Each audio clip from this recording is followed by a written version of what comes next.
Chidanandji, you can start. 13 is a lucky number now. Sir, unmute first, sir. Chidanand, sir. Chidanandji, please unmute. Okay. Namaste and good evening, everyone. Excuse me for a little sore throat that I have last 3 days. All the same, I should be able to speak in a way that all of you understand without any ambiguity. We have, friends, one after another, interesting themes. It's all about life, and in fact, it's all about daily living. By and large, we are highly identified with our thoughts. Thought rules the roost. Thinking has become our master. Someone once had remarked the difference between the wise and the unwise is that in the case of the wise, they use the mind. In the case of the unwise, the mind uses them. You and I need to carefully examine, are we pushed around by thought, or do we hold the energy of thought lightly in our consciousness? Thought is rightly compared with the self itself. Thought is self. Self is thought. It has been said in that fashion. Thought and self arise in us. They subside in us. However, the illusion created by thought and the self is such that we do not see any existence to us other than thought and self. Having said something about thought and self, it is now appropriate to say time also is on par with thought and self. Thought, self, and time are different faces of the same illusion. What is time? And what is past? What is future? These are all certain constructions within us.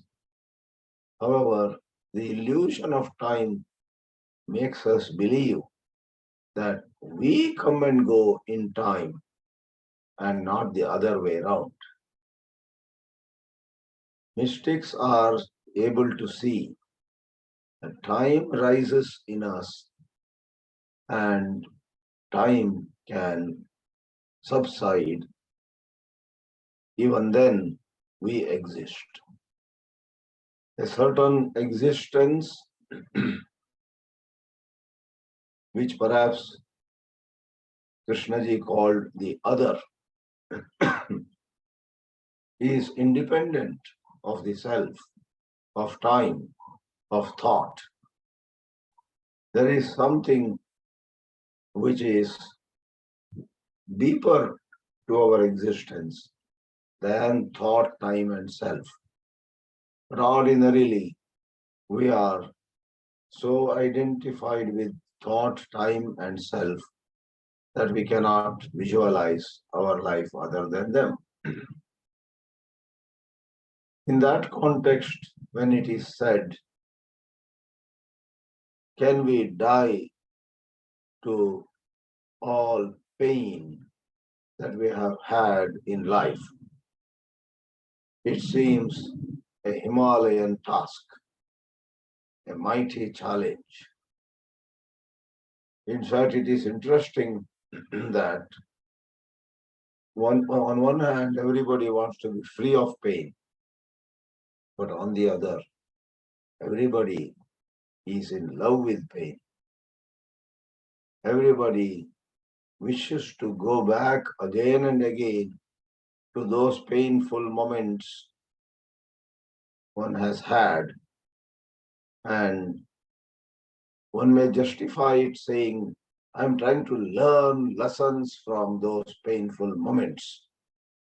But I'm afraid more often than not, one is not learning any lesson, but in almost a self-contradictory scenario, one is just enjoying going to those painful memories.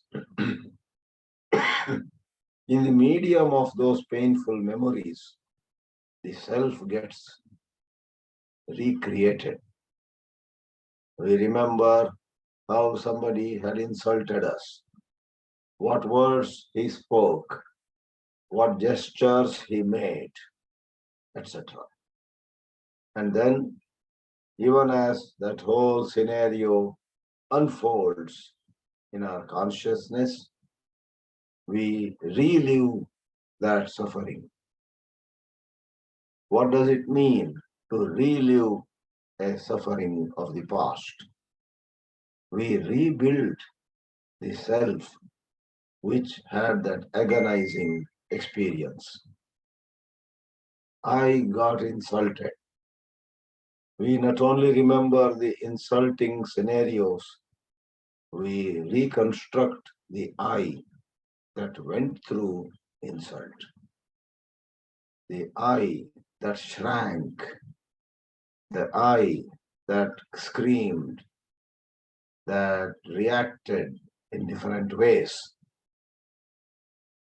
This I that reacted in different ways years ago when a painful episode happened was at that time also a construction of thought. And now, even as we go to the past and relive that particular incident, the I is reconstructed.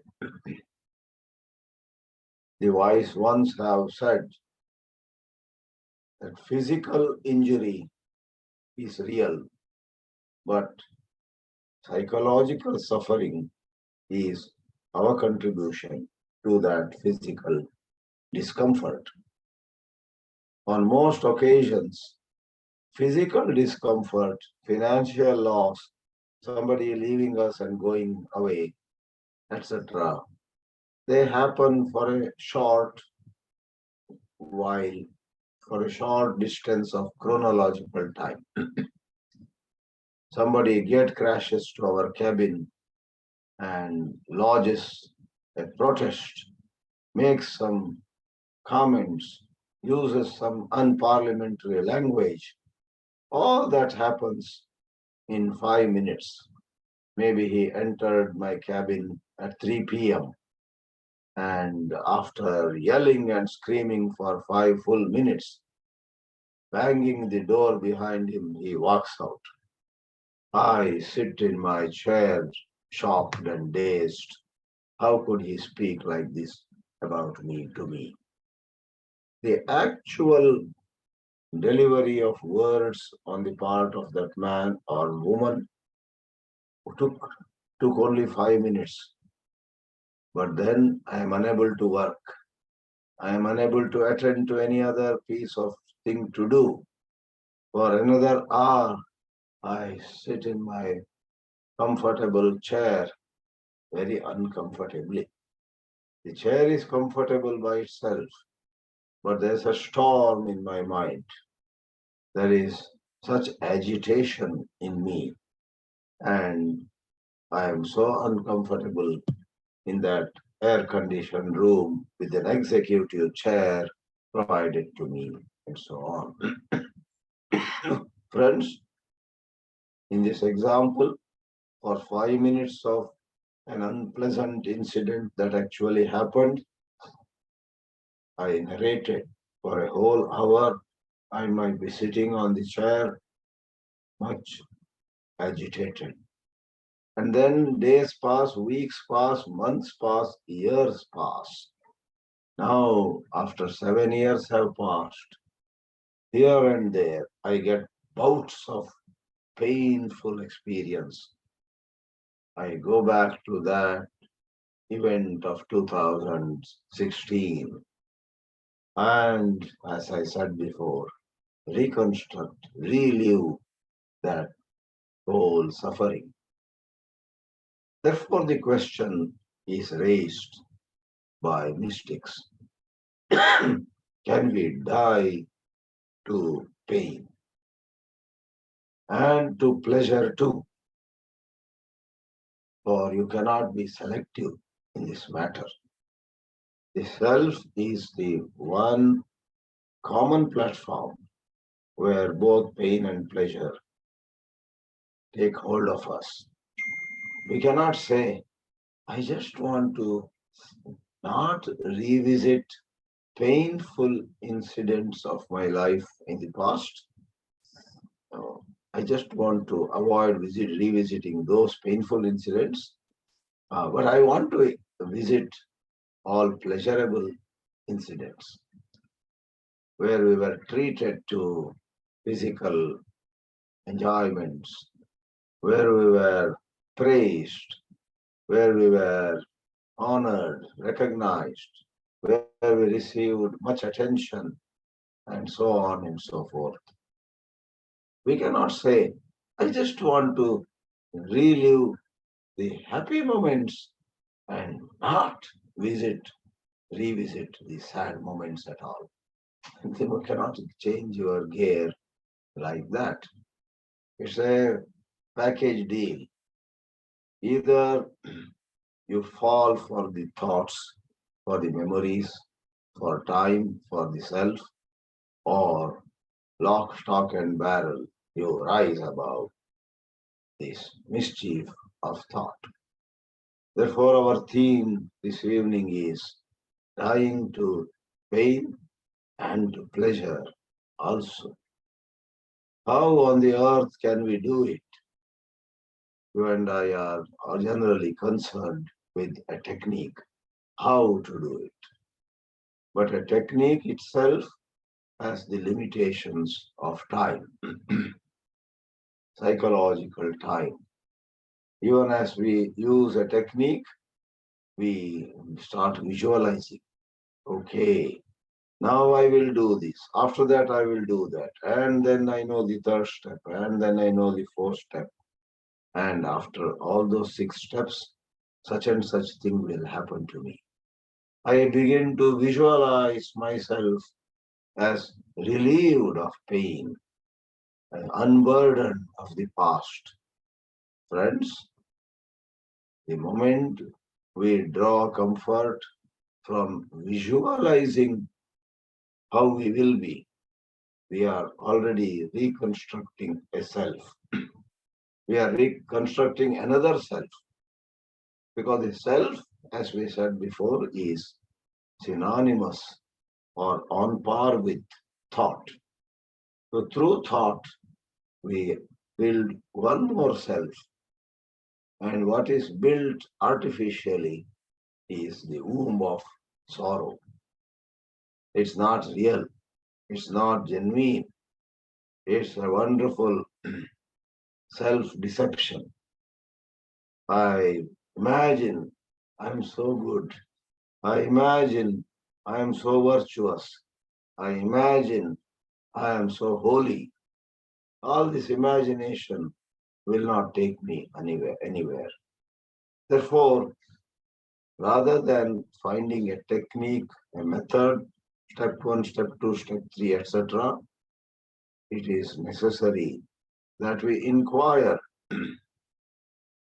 we investigate into the very process of revisiting the past. In this revisiting the past, it is like a vicious circle. We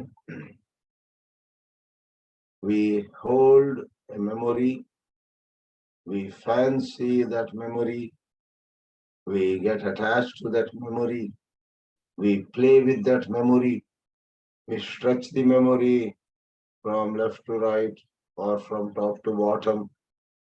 We fiddle with that memory, and in this playing with memory without realizing, we go down and down in the quicksand of the self. Is it possible for us to stand back and look at what memory is set to do on its own? We don't add fuel to the fire.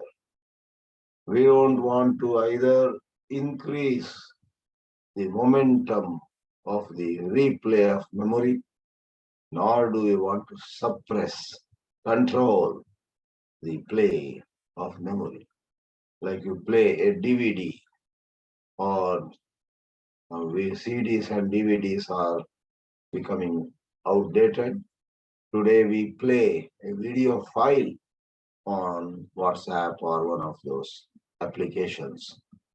A video file, we click on the arrow showing play and the video plays. Likewise, we are capable of playing the audio-visual scenario of the past, where either there was pain or there was pleasure. However, let it start for any reason, whether we started or somehow it got started. The best part is any moment it is possible to wake up. It's possible to stay awake and just look at the play without our pressing any button.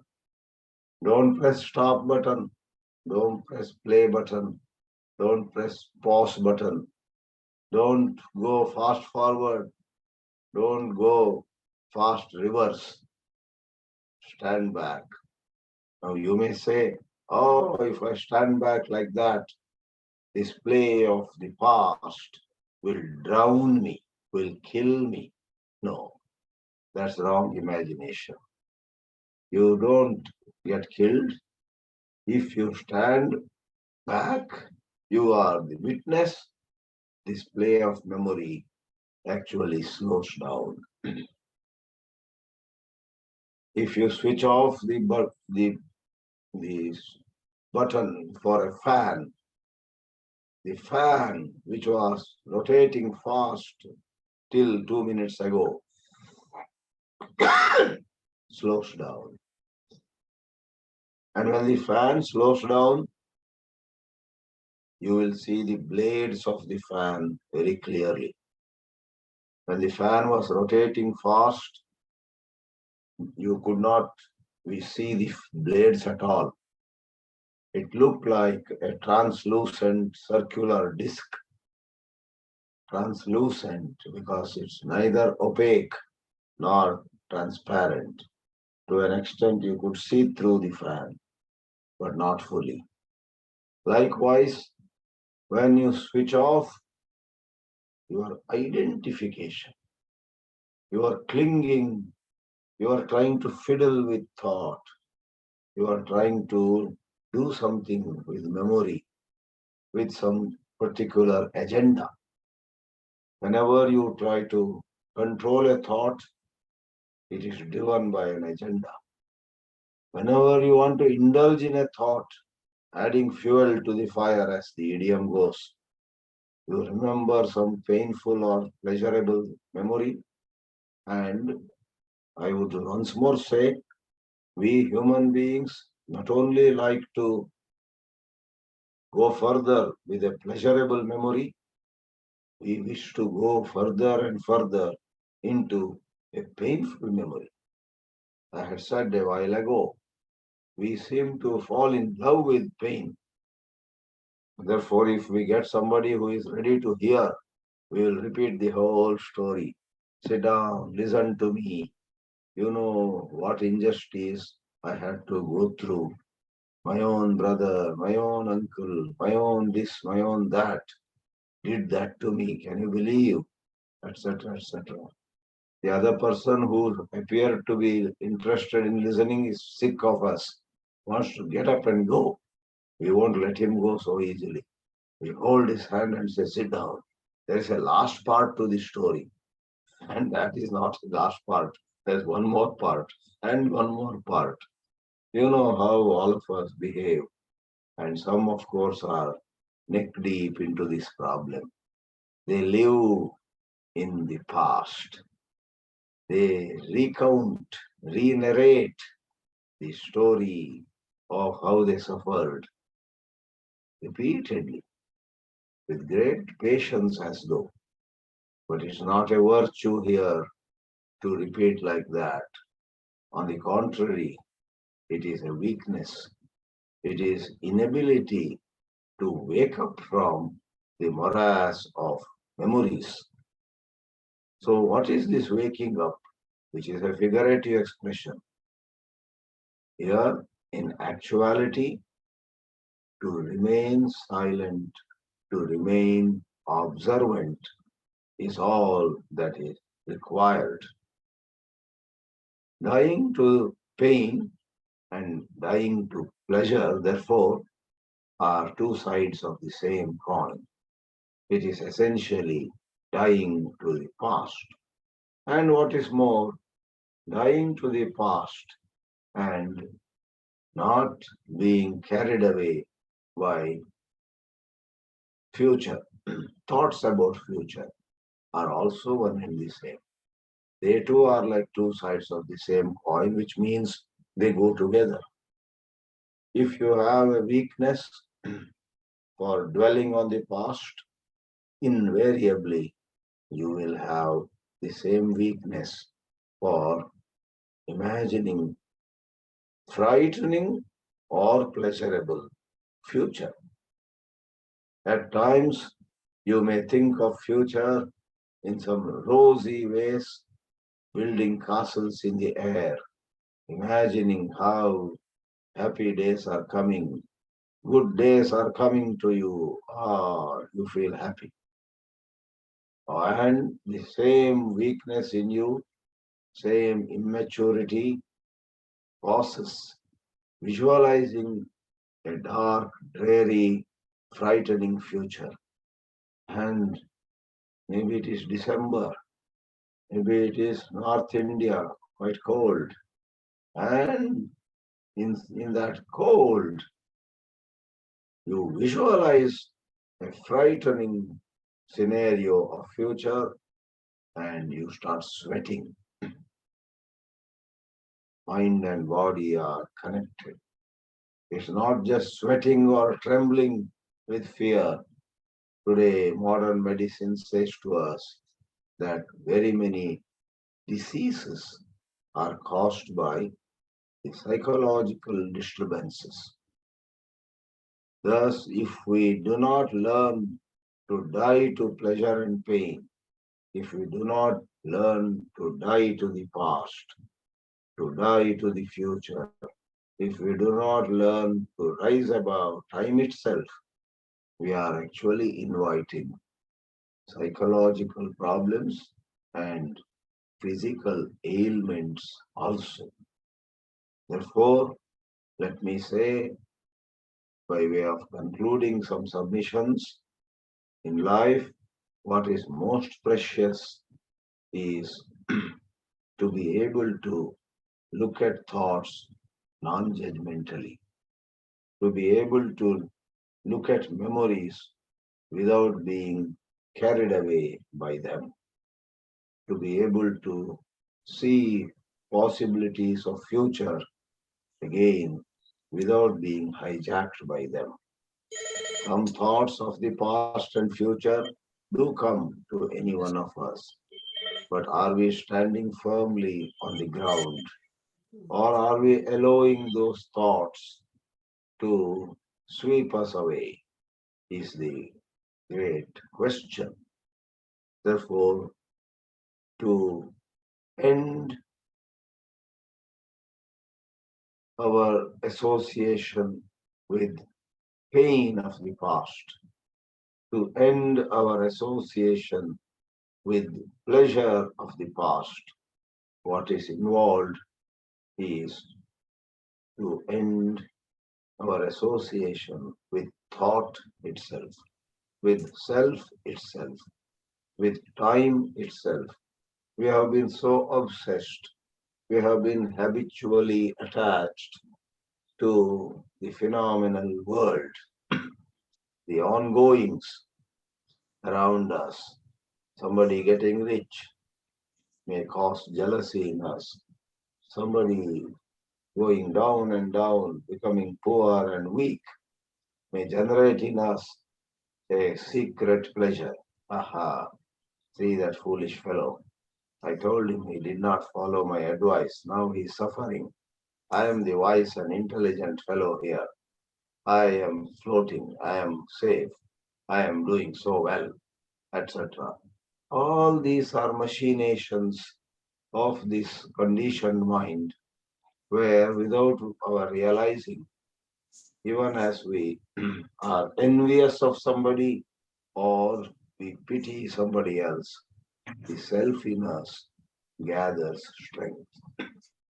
That somebody who is getting richer and stronger, and this other somebody who is getting poorer, weaker, and sick are all secondary.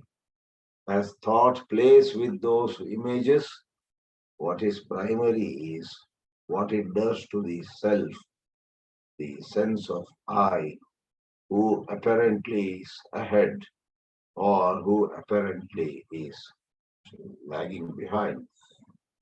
Who is lagging behind? Who is rising? Who is better than everybody else? Or who is most pitiable among many people in our circle? It says, I am miserable. Question that I. Is it a true I? Is it something objectively real? Is it absolute? Or is it cooked up? Is it somehow put together by ignorance? In our ignorance, in the lack of light, in the lack of proper illumination, this little I not only gets built, but is able to do many things. The little I gets noisy. The little self does so much of noise within us, we slowly cannot hear the inner voice of true intelligence. Intelligence gets muffled. Intelligence as though is sent to backseat, and the voice of this self is louder than everything else. Therefore, in connection to this topic, I would like to say that no matter how busy we are, we must pause. We must gently and quietly see what's going on in the psychological domain. If the psychological domain is properly supervised through that attention, rest of life will fall in place. There is no need to fear. There is no need to be unnecessarily anxious about how our life will be. Everything will fall in place if in the inmost recesses of our being there is order. The construction of the self and hugging pleasure and pain, getting so attached to them is a great disorder in human consciousness. This human consciousness has to be freed from that kind of disorder. And that is what is meant by dying to pain and dying to pleasure also. I have just stirred some thinking. Frankly, I do not claim to know all that I have said in all its depth, but these are the thoughts. These are the reflections on such topics that have great scope for diving deeper, for greater examination. So, having shared some thoughts which further spur exploration, investigation, let me pause and thank all of you for your patient hearing. Namaste. Thank you, Chidanandji. Harshad Parikh sir, would you please like to say something? Harshad Parikh sir, please unmute. Yeah, are you able to hear? Yeah. Okay. Thank you, Swamiji. You have right away gone very deep into thought, time, self, and then there is something else. You use the word intelligence or witness, and you mentioned the other, which Krishnaji was using. But I would like to go little slowly and say that pain exists in our life right from the beginning.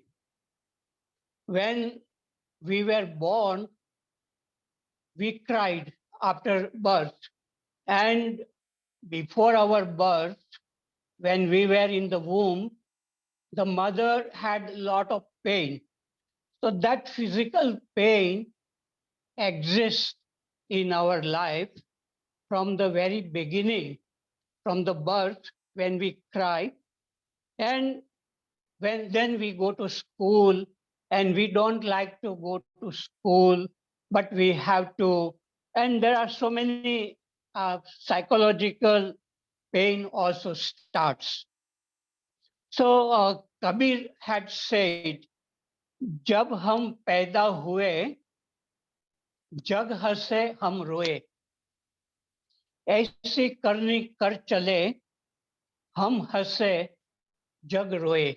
So Kabira had said something about the purpose of life is to live in such a way that though we cried when we were born, but when we die, we smile or laugh or feel happy. And that is the most difficult. It's very easy to speak about that. It reminds me of another song, जहां में ऐसा कौन है जिसको गम मिला नहीं.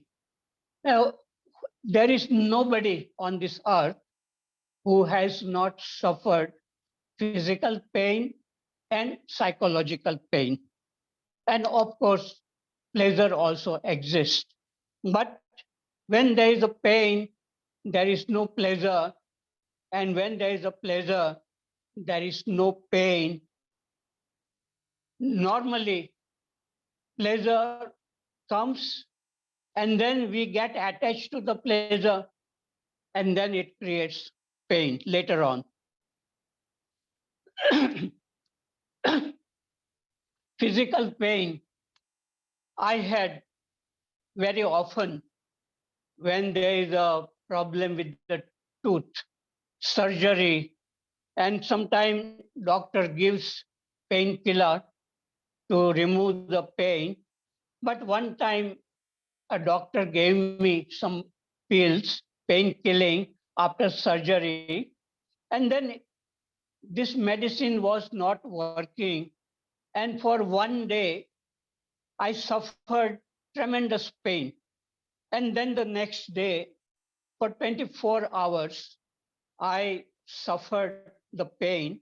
And the next day, I called the doctor and told him that this painkiller is not working.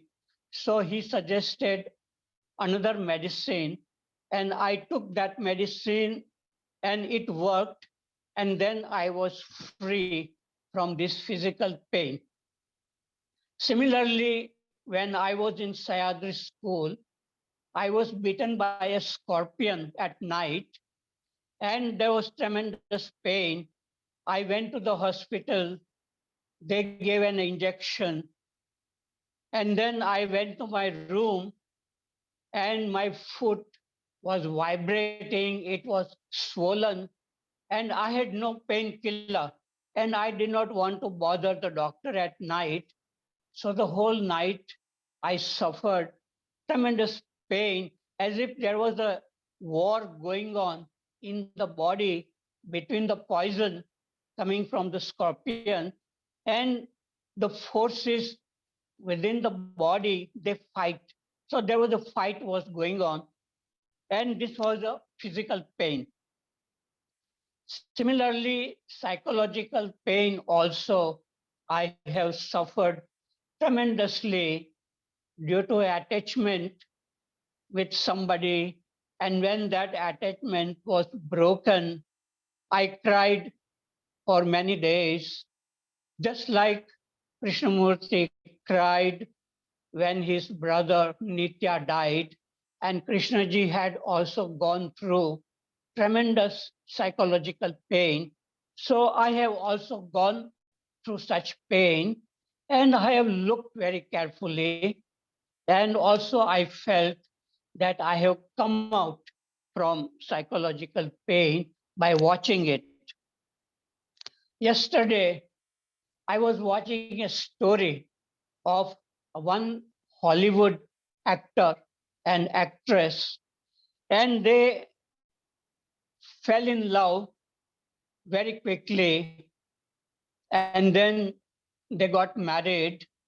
And within few months, they were shouting at each other, hitting at each other, and then they got divorced, and then they went to court, and the husband sued the wife for $50 million, and the wife sued the husband for $100 million, and the court case is going on, and all the dirty things of their life is coming out in public. So the whole thing started with the pleasure, and then this pleasure became pain. And now they are, both of them are suffering tremendously in spite of having a lot of money and popularity. So psychological pain we create for ourselves when we are not very, very careful in watching how this pain comes. So people who are interested in freedom from pain and pleasure also, what we need, and, and Swamiji has gone very in detail about looking at our thought process as a witness. And generally, this freedom to observe our thoughts clearly is not awakened. But a person who is very, very curious, very passionate, and has the energy, the freedom to look, as Krishnaji said, freedom is at the beginning. So people who are deeply interested in freedom from pain, psychological pain, and pleasure too, one can watch clearly how thoughts are coming, and from thoughts coming the sense of I or me, and that me, I creates the world, other people, and there is a duality, and duality between thinker and thought, between me and you, and that multiplies our problems. So there is a possibility exists in human beings, those who are very, very sensitive, and they feel the pain, and they ask why there is a pain, why there is anger, why there is a loneliness, why there is a fear and anger and all these problems, they all have the source in the thinking process. And to see the thinking process clearly, we need something else than thinking. And that something else is what Krishnaji would call choiceless awareness or intelligence, or the um, tradition will call it witness. So such thing exists within us, the ability to look clearly. And once we are able to do that, then we really see the beauty of it. And then we like to do it more and more often. And then when it is really helping us in watching clearly how the thoughts are arising and creating both pleasure and pain, then there are no problems. Even when there is a thinking going on, thinking is not an enemy. When there is this intelligence is awakened, and one can have pleasure, one can also watch pain, but they will not create problems in watching clearly. So such a thing exists. Again, let me go back into the pleasure. What this actor, when he started drinking wine, he said, first I went deep into the wine, then the wine went deep into me, and now we enjoy each other. So there is a pleasure in drinking, but initially that pleasure is fine. But then one needs more and more drinking to create that pleasure. And after some time, even drinking may not help because there is a psychological process of creating pain is not understood, then even drugs and wine will not help. On the contrary, it will damage the brain and one can get a stroke. And I knew one lady in Canada. She was the daughter of the landlady where I was staying, and she was trying drugs and she was reading books about how to take drugs without side effects. And she was telling me about these books. But after some time, when I left Canada and came to India, I got the letter from the landlady, and she wrote that her daughter was admitted to the hospital and she had a stroke and she died. And she was quite young, around 40 years old. And why she started taking drugs and drinking, it is because she got divorced. She was attached to the husband and she helped the husband in the business. But the husband got interested in some other woman and then they got divorced. And then this lady was lost. And in order to escape from the pain, she started drinking and drugs instead of looking at the real cause. So people who are intelligent, sensitive, they don't try drugs and drinking to forget the pain, but they go very deep to look within themselves how everything is arising. And in the last, I will say something about Krishnamurti. He said, is not sorrow the indication of conflict, the conflict of pain and pleasure? Ignorance is the unawareness of the total process of oneself. That means our thinking. The one has to watch the ways of the self in relationship, and only in relationship with human beings, with nature, with our own thinking, we begin to understand ourselves as we are. And the test of understanding is in relationship. And we can really feel it, whether this looking inward is helping us or it is creating more problems, more conflict. Because many people, when they try to look inward, they find it very difficult. They like to escape from their own thinking, and then they start reading Krishnamurti or Raman Maharshi. But that doesn't help.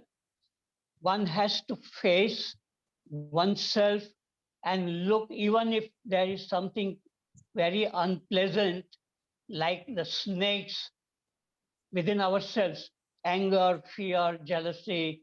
These are like a psychological snake. And if we get frightened of the snakes and try to escape from our own self, from our own thinking, then there is no possibility of being free.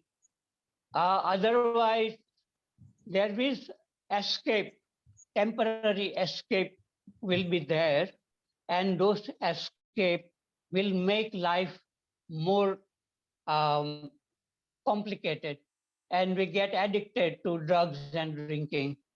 So this is a wonderful thing. It's not actually talking about it which can help.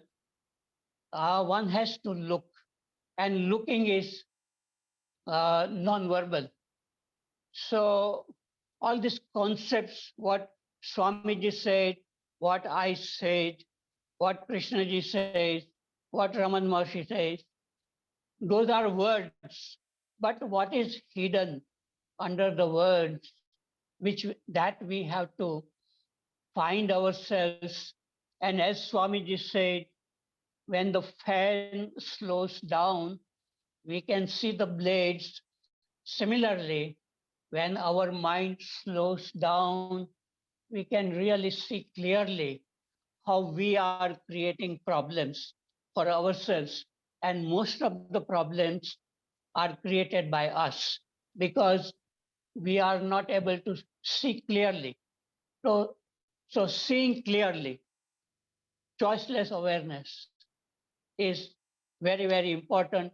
That is the real intelligence which can solve the problems created by intellect.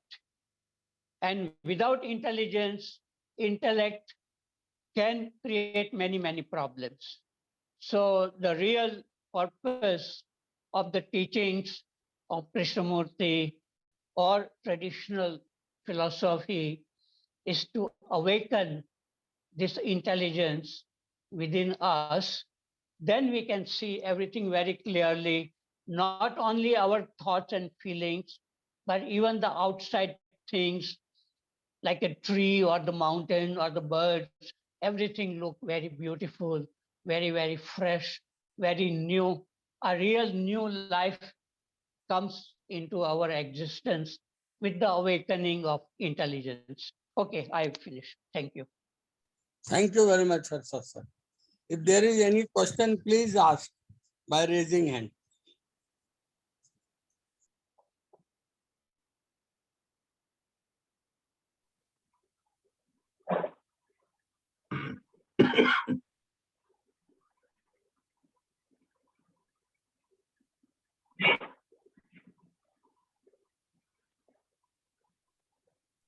Waghmare, please unmute and say.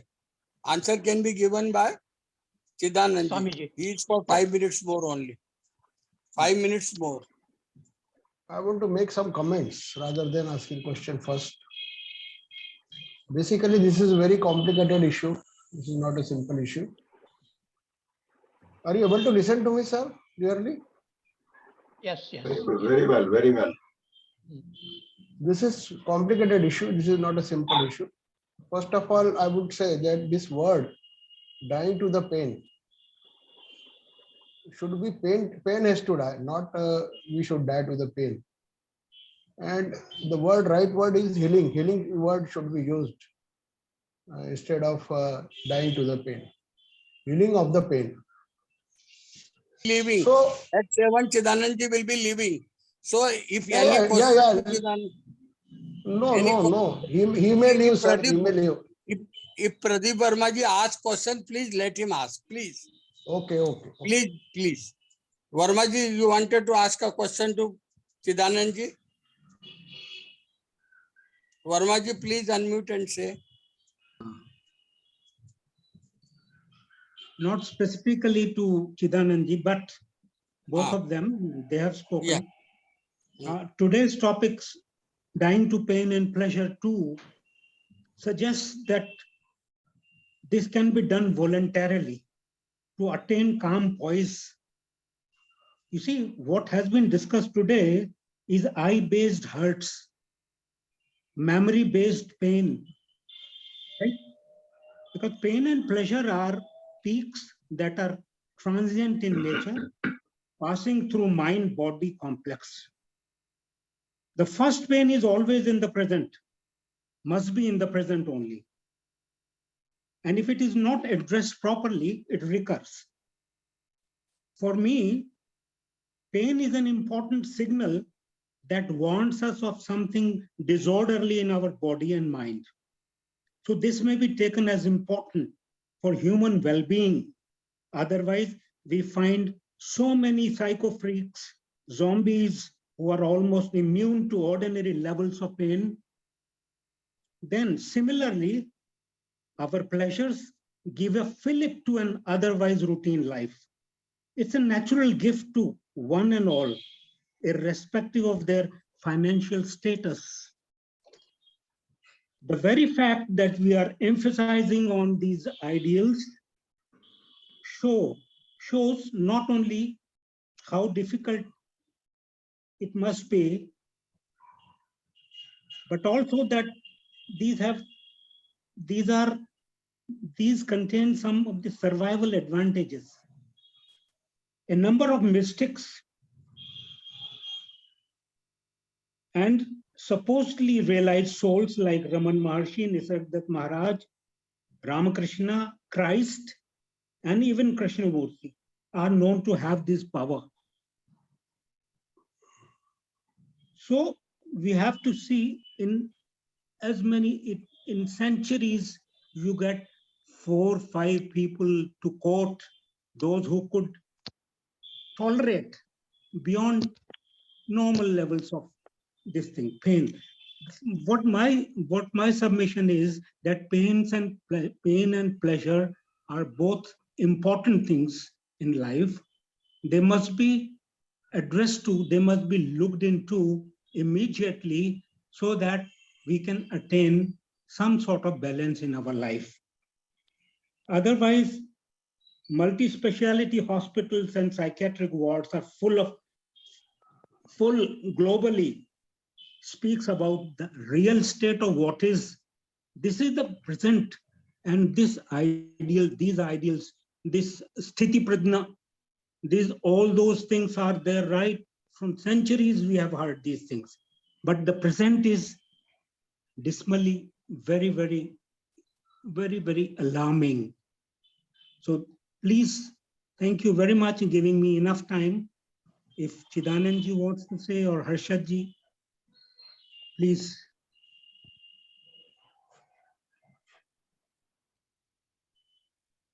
Harshad sir, he has to leave at 7 o'clock. Chidanandji, yeah. At the end, Pradeep Verma ji said it's very alarming. I wonder, every generation thinks that things are so alarming. We do feel so, you are right. But probably life has been like this, very challenging from time immemorial. That's all I can comment.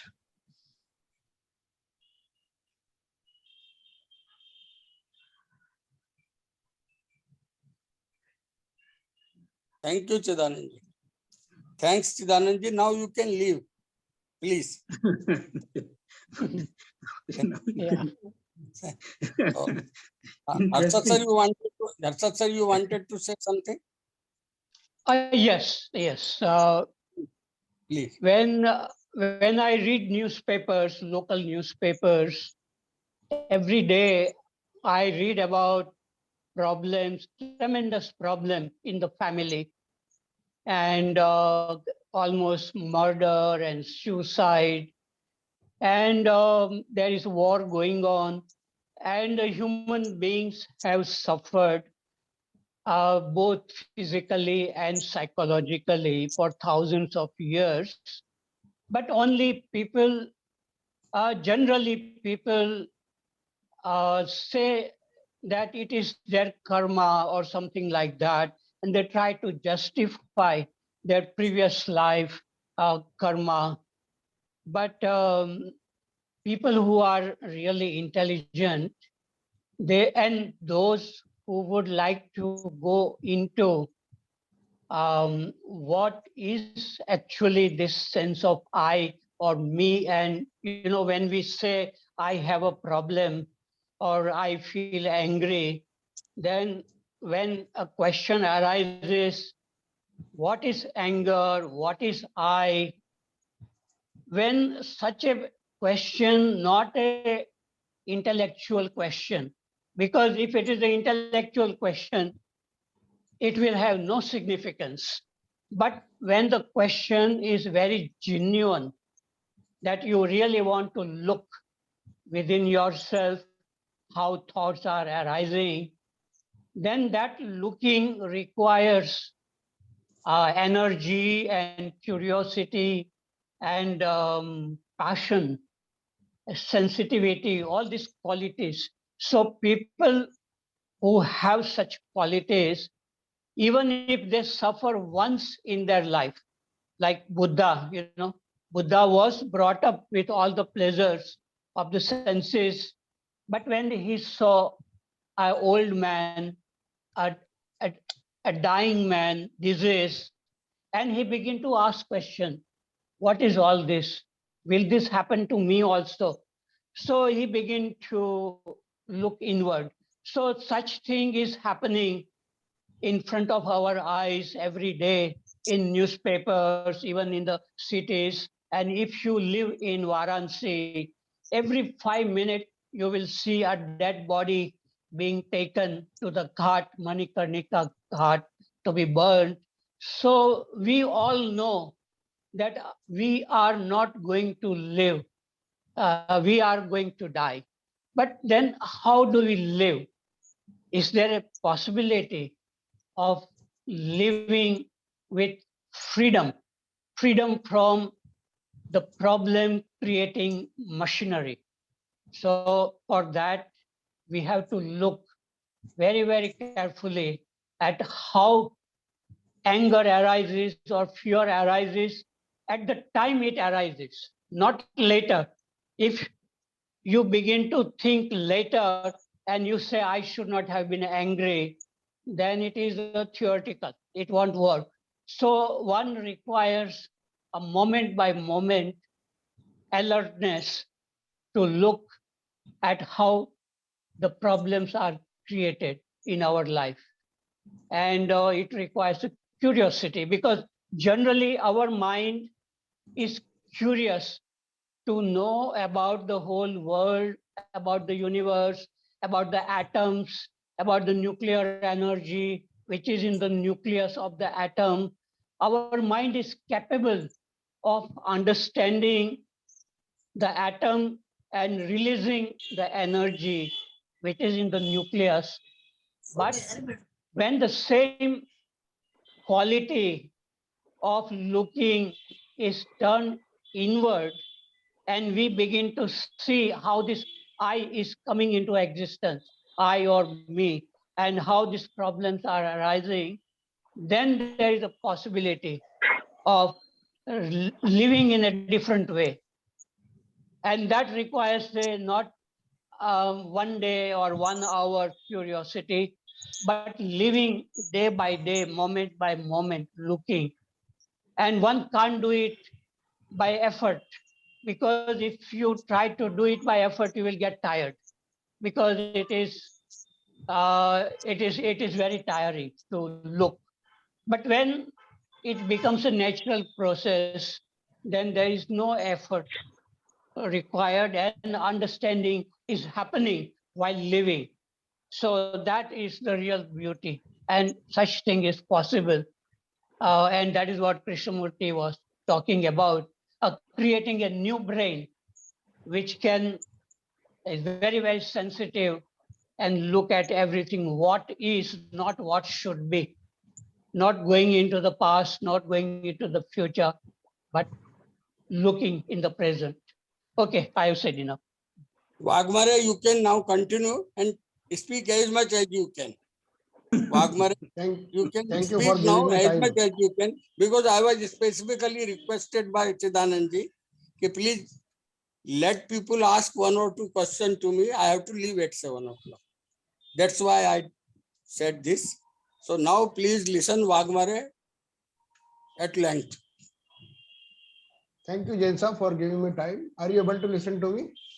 Yes, Yeah, yes. very well. This Very is well. this is And very very, as I said. very passionate to listen. Thank you. At the starting itself, I have said that this is a very complicated subject, and one has to die to the pain. This may not be the right word. Pain should die, or pain should be healed. Rather, the right word is healed.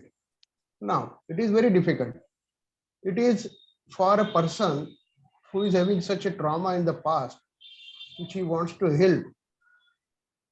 He has to either understand in the JK's way. He has to learn to meditate. He has to understand the structure of mind.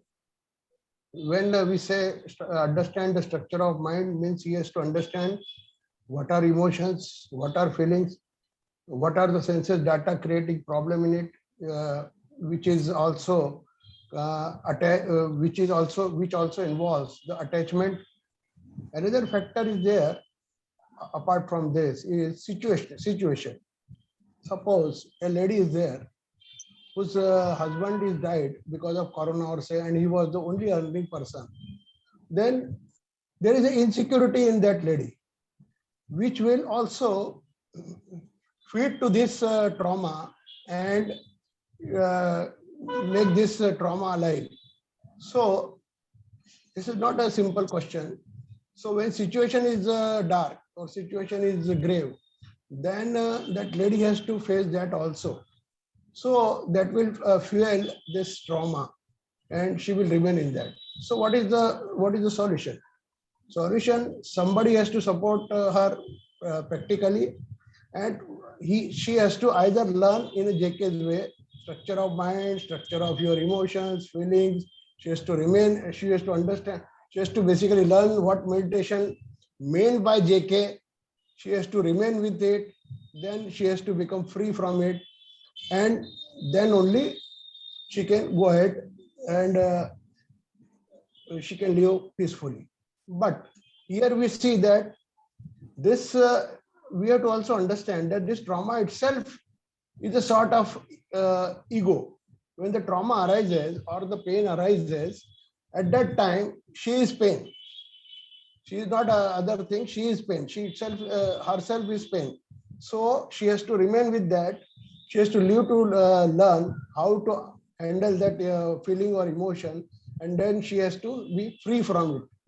So she also needs extra energy. Either she should have extra energy, or she should, whatever energy she available to her, she has to be with it, and then she has to be free with it. But for that, she should have intellectual understanding. She has to have a prominent intellect, which most of the Krishnamurti followers are having. Or follower, I use the wrong word, followers. I should say those who try to understand Krishnamurti, they should have at least, or they are having intellect so prominent that at least they can understand him 60 or 80% what he says, and then they try to get rid of this pain. This is one way of getting rid of the pain. But what a common person, or if that lady doesn't have that prominent intellect, what she should do? So there has to be other way of getting rid of this. She should have positive energy, which at least give her some relief from this pain. And what Tukaram has to say on this, Brahma rasa ghei kada kyani pira varela, means you have to take the Brahma ras so that your whatever pain is there, you will get rid of this. So she has to go for that bhajan and or that process of bhakti and all that. So at least she should get some relief from it. But one thing is very important in this, she should have the proper support. She requires some support to get rid of this. And if that support is not there, then there is a problem. So earlier we used to have a system of having the support, such supports, and even in the Buddhism they say that Buddham Sharanam Gacchami, and then they say Sangam Sharanam Gacchami. But this Sangha is not available now, or it is becoming less and less day by day. So there is no group available which can support her. So we have to see that these are the methods by which one can get rid of their pains and all that. But this is not an easy process. One has to go very deep. One has to understand. One has to remain with this, and then only they can be free from it. What Harshad Parikh sir has to say on this? Yes. Today I was reading one article from After Commentaries this, on Living. Yeah. Commentaries on Living, Part 1, there is one article, The Problem of Suffering. And in that, a husband, a man came to Krishnaji because he loved his wife very much, and the wife died, and he was quite young, and he was quite lost because there was tremendous attachment to the wife. And then he was imagining the past, and when he is discussing with Krishnamurti, and Krishnamurti is saying that you can create the image of the past, but then again you have to live in the present. So it doesn't work. One has to really not find a temporary escape, like taking a drug or drink or bhajan or kirtan. They are temporary escape. Bhajan and kirtan are not so damaging as drinking and drugs, but still it is an escape, because as long as you don't really see the problem making machinery within you, there is no freedom. And so people who are interested, they can read these commentaries on living. And there was another article is about this problem of love. And a wife came to Krishnaji, and her husband had died, and she was in sorrow. And even in that state, Krishnaji asked a very strong question. And Krishnaji asked, did you love your husband, or what came through the husband, the power and money and all that? So she was much more disturbed after listening to this question. But she said that I am very much disturbed now, but I will come to you again.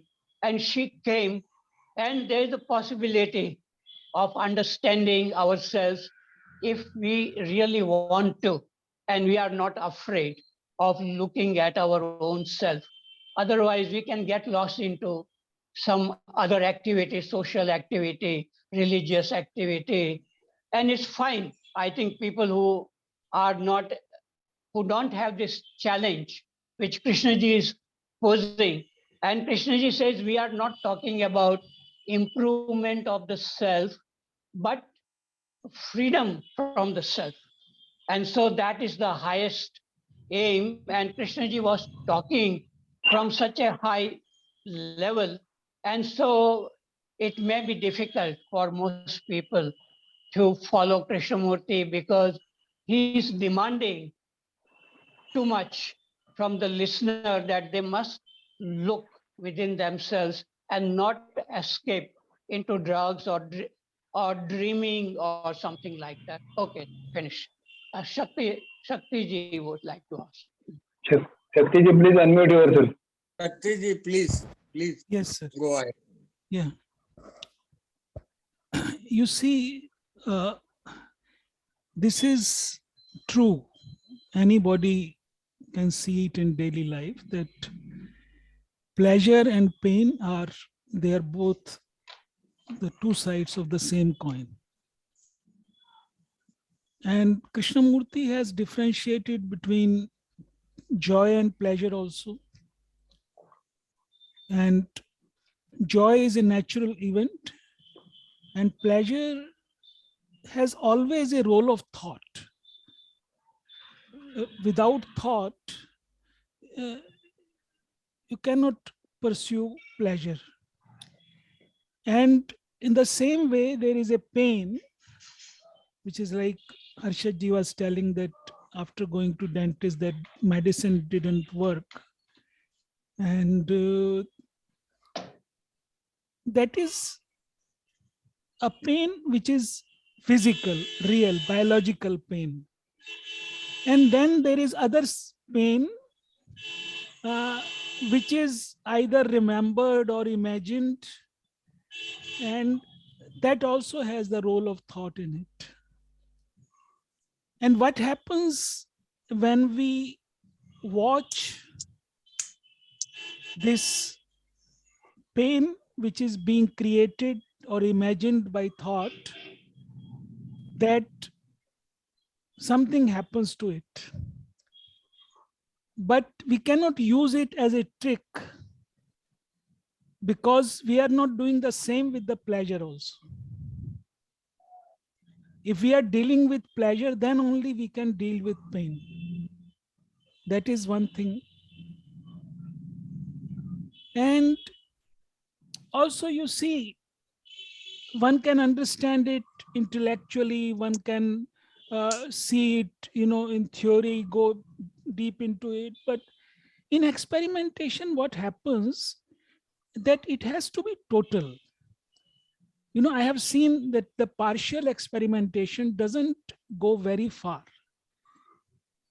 Because what happens, that suppose I have pleasure as a problem. And I have read Krishnamurti that watching, he talks about watching.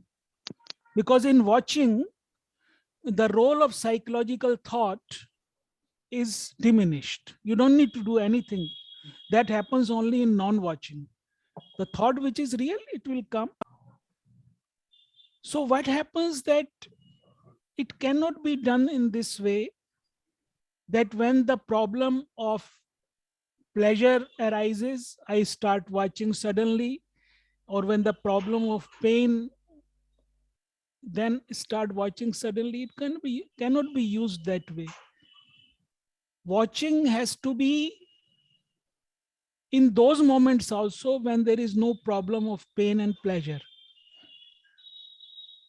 If there is any motive, the watching it's trying to look at whether I become free. It's not understanding. It's not understanding that why does one pursue pleasure? Because one wants to escape from pain. One wants to escape from boredom of this moment.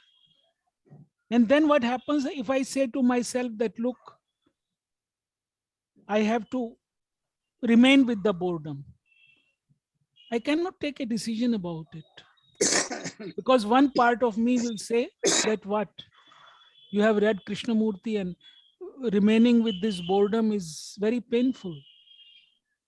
So without believing or not believing, if one can see that what happens that in daily life, in the moments of problem, in the moments of no problem, then only perhaps those also, because why, especially to Harshadji, I am saying this, that you see why a person, for example, a person like me, keeps reading Krishnamurti, keeps trying to understand intellectually, at least theoretically, you see.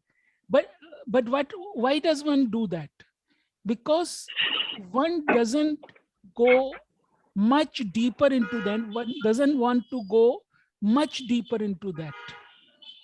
But even reading Krishnamurti does something that you see that something is missing if you don't go deeper into that. So whatever is your capacity, you try to experiment with it. So this is the thing about pain and pleasure, which I would like to, I wanted to share. Thank you very much. Thank you very much. Dinesh Harshad sir, Waghmare. please. Harshad. Yeah. Harshad sir May I first speak? and then Dinesh. Yeah, please, Yes. please. I want you Yes, first sir. and then Dinesh. Okay.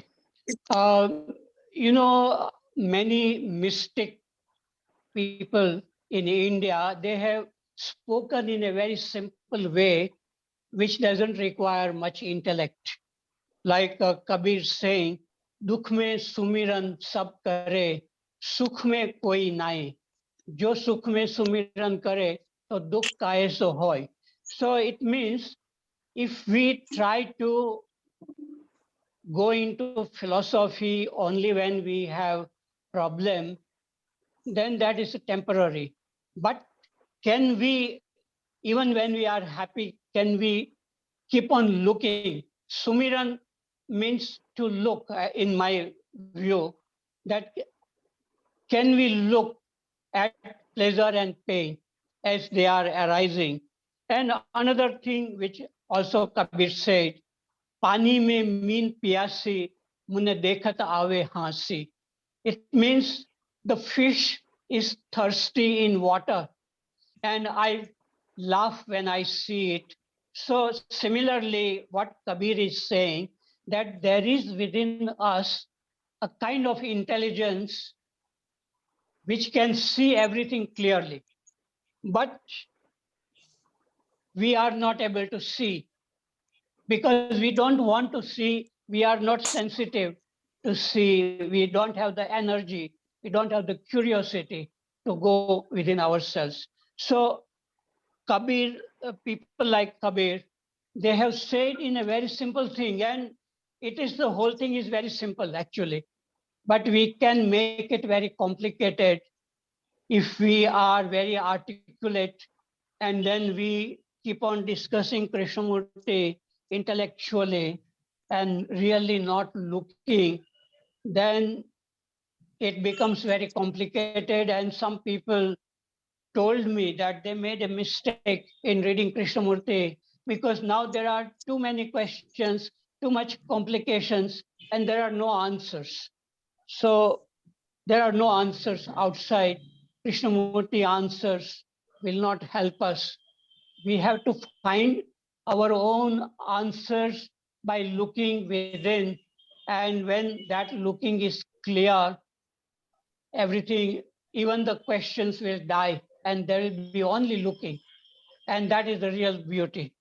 Okay, Dinesh ji would like to ask. Yes. Yeah. Sir, there are three things. Please be brief. Please be brief. It is No, sir, 7:20. sir, I want some more time also if required. 2 minutes. This Not is at very all. interesting and At this is very 7:30, important. up to 7:30, it will be okay.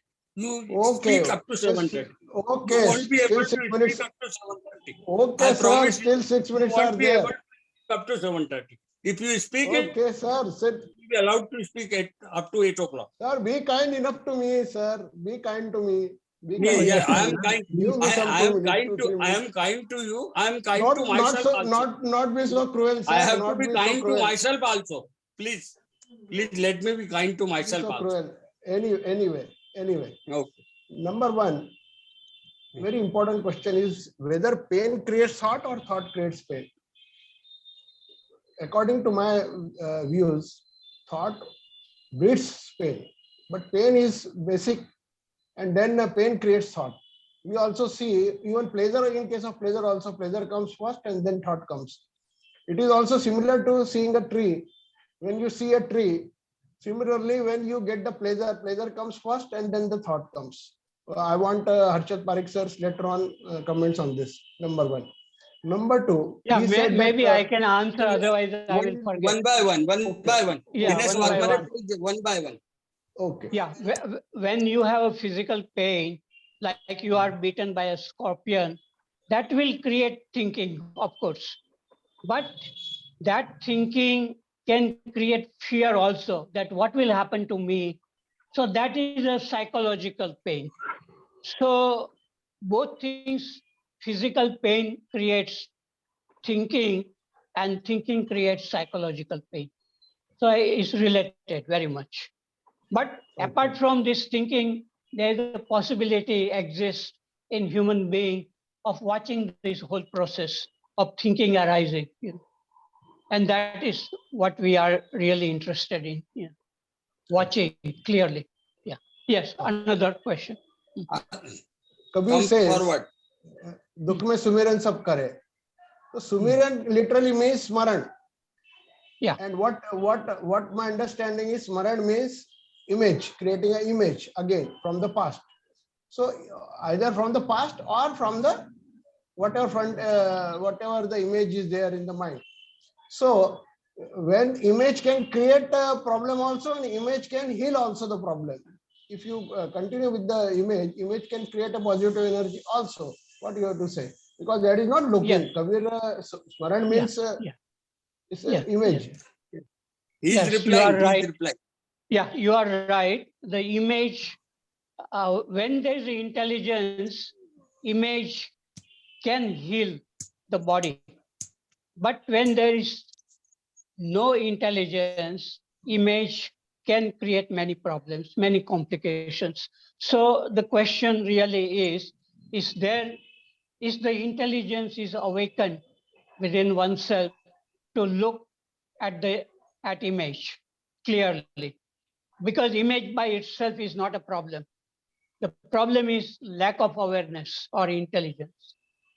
Okay, I answered. Last question. So, sir, you have automatically come to my third question, which is awakening of intelligence.